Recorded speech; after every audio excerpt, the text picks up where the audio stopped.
how do you bring people together? How do you bring, so if you're in an organization of any kind, how do you bring all these individuals together so they operate as one team? I mean, that's really the art of leadership. And it turns out that these, what we're calling the 4 quadrants of organizational change, are really key to doing that. Now, these quadrants follow from basically 2 facts, okay? Here's fact number 1. That every organization is a single entity on the one hand, but it's made up of a whole bunch of individuals on the other. So that's just one reality. Every organization is a collection of the one and the many. And as I mentioned, to me, this is the big leadership challenge. It's the art of leadership, is how do you actually help the many to operate as one? Here's fact number 2. And it's that both of these, both the individual and the collective, have outsides. That is, they have things you can see. I mean, there are things about me that you can see. You can hear what I'm saying. You can see what I'm doing. Those you have access to. You can see them. And so does the collective. An organization has things that you can see. I mean, things that collectively are being done. The structures of the organization that you can, there they are. They're the structures, the systems, the processes, all of the infrastructure. Those are all things that you can see. So both the individuals and the collectives have outsides, but we also have insides. Okay, so there are things about me that you can't see. In fact, there are things about me I don't want you to see, right? I mean, there are things we keep hidden. There's things we cover up. There's things you just can't see just by observing me. And by the same token, on the collective side, there are things on the collective side you can't see. Now, you can feel them, you can intuit them if you spend time in a place, but they're not observable. Sort of as exteriors. So these 2 facts, that we have individuals and collectives, both of them have outsides and insides, yield this structure that gives us 4 quadrants. Okay, now let's put some names to those. You can call them different things, and different people call them different things. But let's call the individual interior quadrant attitude. Okay, so attitudes. What our attitudes are, what my attitudes might be as an individual, has a massive impact on everything else, on what I do, for example, how I bring myself into the culture, how I respond to the other parts of the collective. So you can't see my attitudes, but they're there. You can see my behaviors. Okay, so that's the individual exterior quadrant. On the individual interior, we have the collective interior, the culture, and the collective exterior, or the structures, we'll call them. Okay, so these are the 4 quadrants of organizational change that are always active no matter what we're doing. Most change theories come from a preferred quadrant, or maybe 2. Some change theories might be attitudinal theories, and the idea is if you get the attitudes changed, everything else is the behaviors will change, it'll have an impact on structure, etc. Other people come from more of a behavioral place, which is let's work on the stuff we can see, let's change our behaviors. That will end up changing attitudes. Other people come more from the collective space, like let's work on the structures, because structure, it turns out, processes and systems, you can talk all day to people about having good attitudes, but if the structures and systems of a place are beating you down, they're not going to come with a good attitude, right? So let's work on the structures. Or other people say, yeah, but culture eats everything else for lunch. Let's work on culture, and then everything else will follow. So you have different change theories that, for the most part, privilege a quadrant or maybe 2. Now, here's a problem that can come from that, and I know this problem because I've suffered from it a lot myself. And this problem is something I call the problem of foundationalism. So what foundationalism is it means that I believe that one of these quadrants is the primary one and everything else follows from it. So if I get this fixed, everything else is going to be better, or it's going to fix everything else. And so one of them is foundational. I've believed that in different ways, sort of, for a long time, but also through my experiences through the years, I've discovered that actually isn't true. I was listening to an audiobook, and they were actually talking about Botox, of all things, as an example. And what they found is, Botox, I've never done it. I don't know if any of you have, but it kind of, it deactivates the muscles, like if you're shooting it in your face, so your muscles aren't firing. And So if my muscles are firing, I might smile and I might frown, for example. But if I'm shot up with Botox, I can't smile and I can't frown. And it turns out that if I am shot up, the studies show that if I'm shot up with Botox, I actually can't get happy the way that I get when I can actually physically smile. Or I can't go the other way. I kind of get monotone even in my personality when my face is showing up in a monotone kind of way. I can't also, the studies show, empathize with other people when to the same degree when I'm shot up with Botox. This is just sort of an interesting way to show, hey, look, our exteriors at the individual level, they have an attitudinal impact, and it's true every direction. It's really, over the years, I've worked with so many companies. I've come up against so many situations where I've just realized and learned and discovered that really tackling one of these really hard, although it's really important and super helpful, doesn't get you everywhere you need to go. You end up capping out. I mean, you get plateaued. Okay, so, and that's what'll happen, because you might think about these quadrants as having a bungee cord that sort of connects them, or rubber bands, and you can work one of the quadrants and it will have upward pressure on the others, but it's also true that the ones that are lower are going to have downward pressure on the one. I mean, so you can be pushing attitude, for example, if the structures aren't coming along, if the behaviors aren't changing, if there are things in the culture, for example, what'll end up happening is the attitudinal change will plateau. And you will end up actually increasing cynicism about the whole project too. If we're actually going to be successful in pulling together the many so they operate together as one unit, then what that really requires is that all of these things, all the elements of these four quadrants are becoming progressively knit together more and more in more productive ways. And we call that the process of convergence. We're going to dive into this issue of convergence, which is going to get us into what I've called organizational math. Organizational math is just a way to use mathematical operators to express symbolically different levels of convergence. So here's a subtraction level. Here are two people, okay? It could be many people, but here's somebody getting in the way of somebody else, okay? Sometimes that might be overtly done. Other times it might be it's not intended at all. It just happens. We're getting in each other's way. Maybe our objectives compete a little bit. So let's go up a level of relationship, of convergence. And now we're adding. And you might think of adding as, okay, I'm in my job. I understand my job. I might be really good at my job. I might be really technically proficient. I might actually work super hard as well. And I'm likely very often aligned with my boss about what I'm supposed to be doing. Okay. And I'm adding. Now what's different from subtraction is I'm not getting in my colleague's way, but I'm also not necessarily helping my colleague. I'm just doing my work. Let's take it up a level. Now, multiplication is where most people are trying to get to. And getting to multiplication is a big deal. It's fantastic. What I'm doing now as well is I've added collaboration. So the person I might have been getting in the way of when we were subtracting, I'm actually now, I'm actively helpful. Okay. Now notice something though, and this is going to end up being really important when we understand the next level of convergence. There's still a divide. There's a divide between people in each one of these levels so far. And what's different at multiplication level, I'm cooperating across the divide, but it's still me over here and you over there.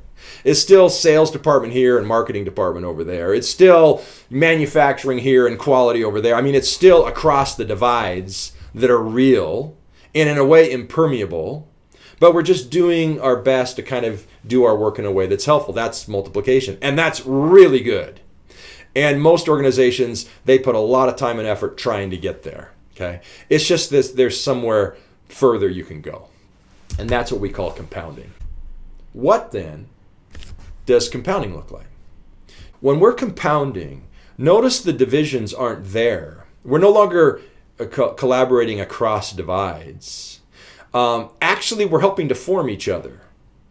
We're going to get more into this, but think about the idea of sort of like I'm breaking open, I'm cracking open, and letting others in, and that's happening mutually. And so I'm not the same person as I was when I was divided. We're actually changing each other because we're being affected deeply by each other, because we have this deeper understanding. And when we have that, when I'm acting, when I'm doing something, it's no longer me, separate me doing something. It's me already immersed in you doing something, already understanding in this, already being changed by, already co-creating with. So it is a sense in with every action I'm taking is also, you're already inside of it. Okay? And we expand as a result of that. How we think of ourselves, who we are, actually expands in scope. We get larger. And we don't get larger because we're making ourselves larger. We get larger because we've let more people in a formative way into ourselves. Okay? Now, as a result of that, the second move is there's a sense in which the divides are sort of gone. And here we have a picture of one team. Okay? I mean, truly, this is a picture where you are getting magnitudes of power that you're not getting when you're forced to deal across divides. I can stay separate and make my assistance available to you, but that's different than making myself available to you. I still keep my barriers of separation up out of fear, out of anxiety, out of whatever. It's not just that I feel you or I think about you or see you in a particular kind of way. I can be over in my divide and think I've got to see them in a different kind of way. That's still seeing across the divide. Nothing's fundamentally changed until my barriers break and I let people in.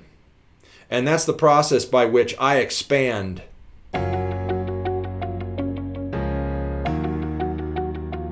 Let's apply these mathematical operators just for a moment to get a feel for what this, at least metaphorically, means.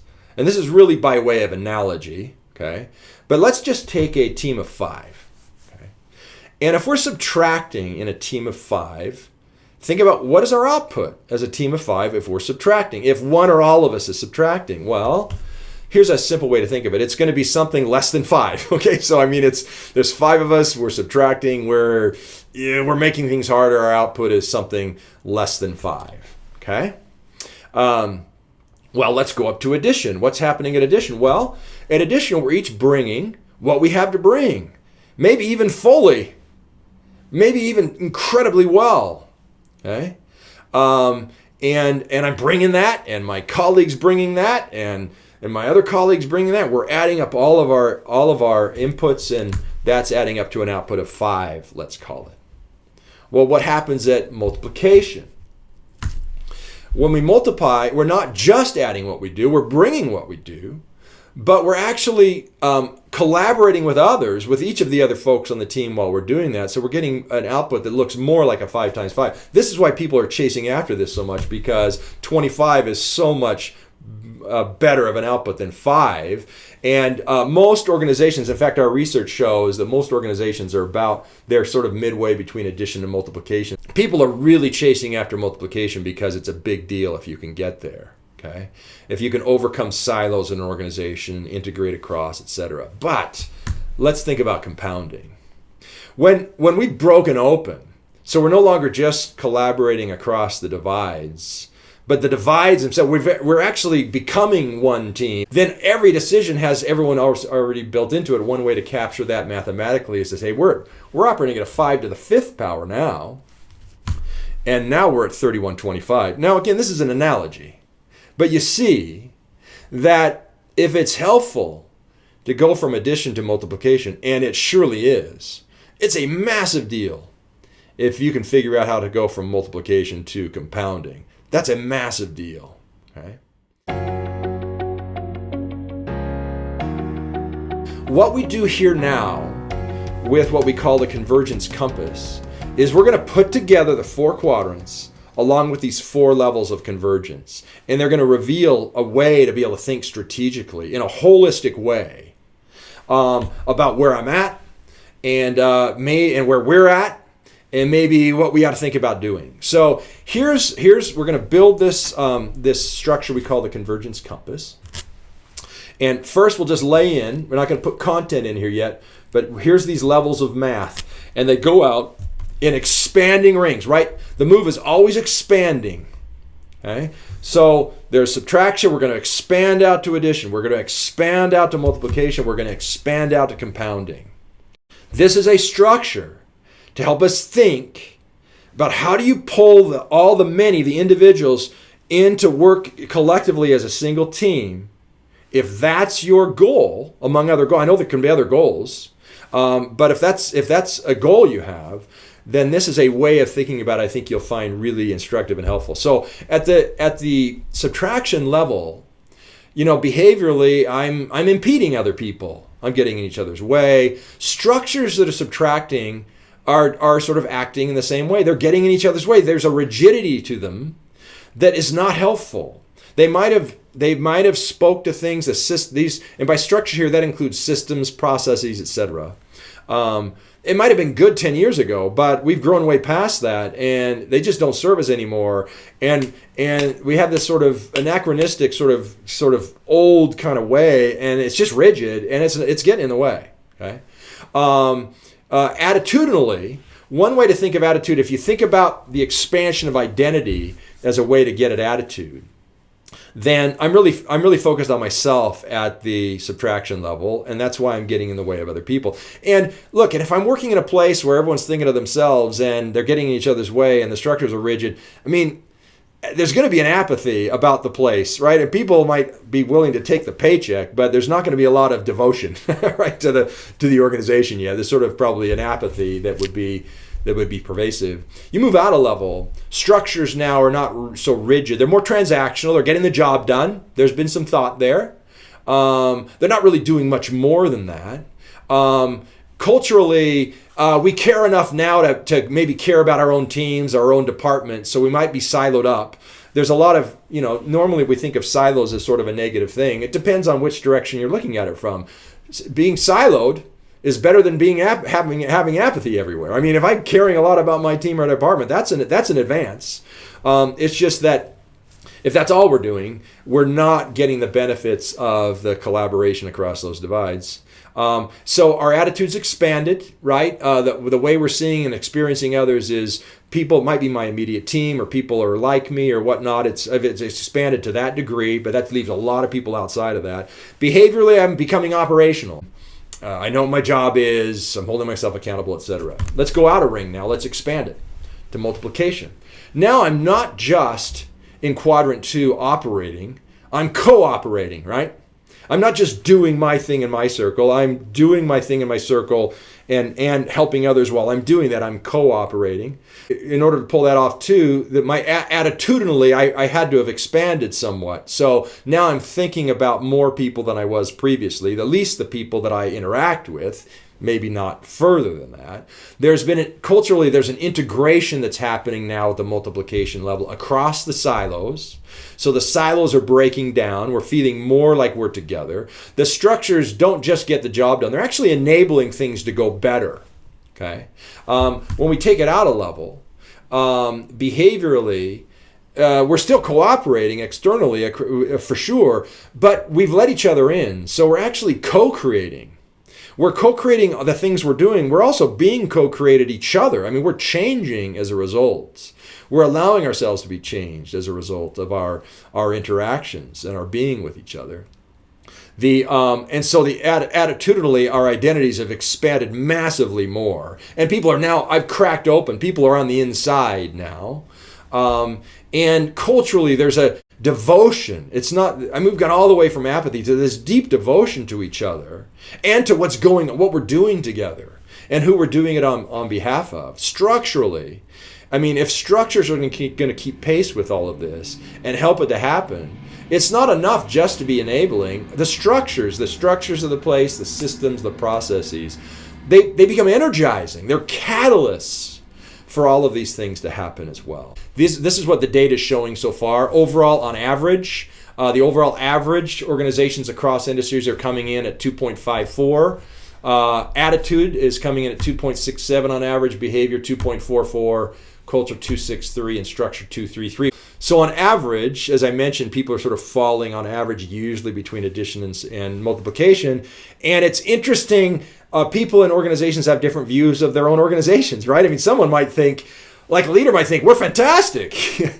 I mean, why wouldn't it be me? I'm leading the place. But other people in the organization might have a very different view. And so in order to get a real full integrated view of a place, it's helpful to get data from different parts of the organization and different levels of the organization as well. Okay?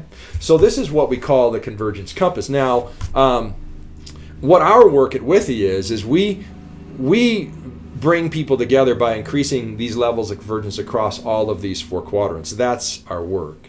And whether we do that, we work in each of the quadrants ourselves, but we also partner with other folks that work in these quadrants that do some pieces of work that we don't do. We work together with in order to, whatever the clients need, in order to help that to happen. A huge thank you for that gift that you've given for all the time. If you want to engage the discussion further, let's set up a call. Follow us on LinkedIn if you haven't already. We share our content through LinkedIn. You'll know when new things are coming. You can share that out if you like it. If you haven't subscribed to the newsletter, you'll get more there as well. That's something you can subscribe to at withy.com. With that, look, I mean, thanks for devoting the hour today. Thanks so much to all of you. I hope you have a wonderful rest of your day. And I'd love to engage down the road and continue to engage together. Okay? Right. Till next time.